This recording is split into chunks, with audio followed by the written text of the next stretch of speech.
मां चाहियां थो त ख़ुशी मुख़्तलिफ़ माण्हू सम्झनि था त असीं ज़िंदगीअ में जझो नाणो कमायूं, उहा ख़ुशी आहे। मुख़्तलिफ़ माण्हू सम्झनि था असीं वॾो बंगलो ठारायूं, ख़ुशी आहे। मुख़्तलिफ़ माण्हू सम्झनि था असीं ॿाहिरें मुल्क वञी ज़िंदगीअ हशाश पेशाश गुज़ारियूं, उहा ख़ुशी आहे। माण्हू सम्झनि था त असां पंहिंजी फैमिली जे विच में हुजूं, उहा ख़ुशी आहे। ख़ुशीअ जा माण्हुनि पैमाना सेट करे छॾिया आहिनि।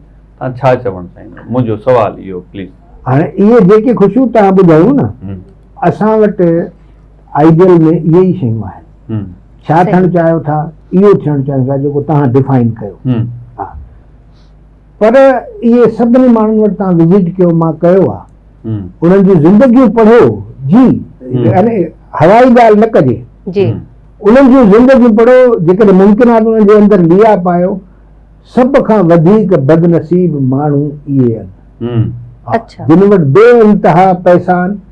पैसो दुनिया जे सभिनी मज़हबनि में मूं पढ़ियो आहे, बदीअ खां सवाइ पैदा न थींदो, ॾोह खां सवाइ पैदा न थींदो।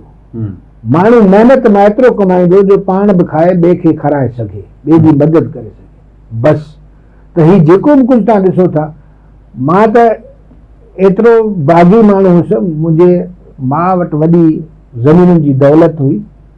मां 8वीं में अची पढ़ियो शाह इनायत खे, जेको खेड़े सो खाए।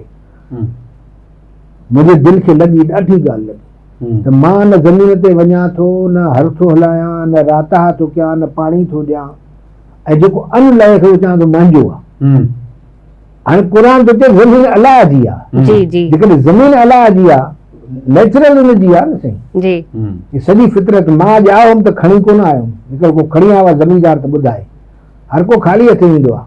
त मुंहिंजे सोचण जो अंदाज़ आहे मां छा कयां, त जेको खेड़े सो खाए।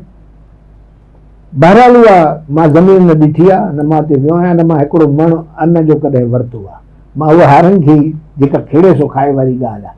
त तव्हांजी डिपेंड थी करे तव्हांजी सोच जो अंदाज़ कीअं आहे। तव्हांजो पैसो, तव्हांजो हिलाल जी कमाई, तव्हांजे हॾनि जो पोरो आहे जी। उहा हाणे मां ज़हनी पोरो कंदो आहियां खणी, पढ़ंदो आहियां, पढ़ाईंदो आहियां, पर आया पोरियो न साईं, त उहो तव्हांखे रियल ख़ुशी ॾींदो जी।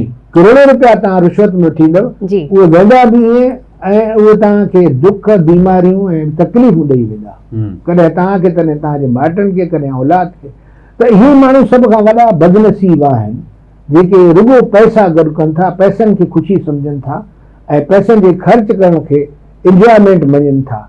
न, इहे कॾहिं बि इत्मीनान सां, मां जेका ख़ुशी जी डेफिनेशन ॾिनी न, इन अहसास सां कॾहिं बि न हूंदा त मां ज़िंदगी जो कर्ज़ अदा कयो। हर माण्हू जे मथां ज़िंदगी जा कर्ज़ आहिनि, हिन जान जिस्म जा बि कर्ज़ आहिनि, पीउ माउ जा बि कर्ज़ आहिनि, उहे लहणा पवंदा। ऐं सभ खां वॾो धरतीअ जो ऋण आहे, कर्ज़ खे असां ऋण चवंदा आहियूं। सही। त हिन धरतीअ लाइ तव्हां छा कयो? धरती माना ज़मीन न, पर ज़मीन जा माण्हू जी।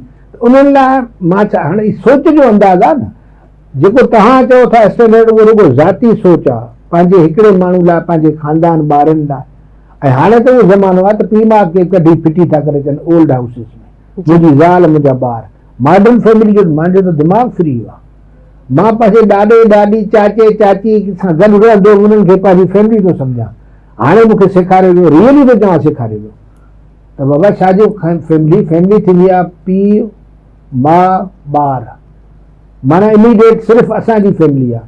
जेको पीउ जो पीउ आहे, पीउ जो चाचो आहे, या पीउ जो सौट आहे, उहा असांजी फैमिली न आहे, उहो अलॻि आहे। हाणे एतिरो पाण खे महदूद करे तव्हां सोचींदव, ऐं मां चयो दुनिया लाइ सोचां थो त सॼी दुनिया ख़ुशि हुजे, सॼी दुनिया आबाद हुजे। लतीफ़ थो चए, दोस्त मिठा दिलदार, आलिम सभु आबाद करे, सिंधी सभु आबाद करी, छो न चए? छा साईं? जी जी, सोच आहे न, दिमाग़ आहे न, विज़न आहे न हिकिड़ी। त अहिड़ी विज़न रखो, सही ख़ुशी तव्हांखे तॾहिं मिलंदी, उहा अंदरां फुटी निकिरंदी आहे साईं। शयुनि मां हासिल कयल ख़ुशी उते ख़तम थी वेंदी।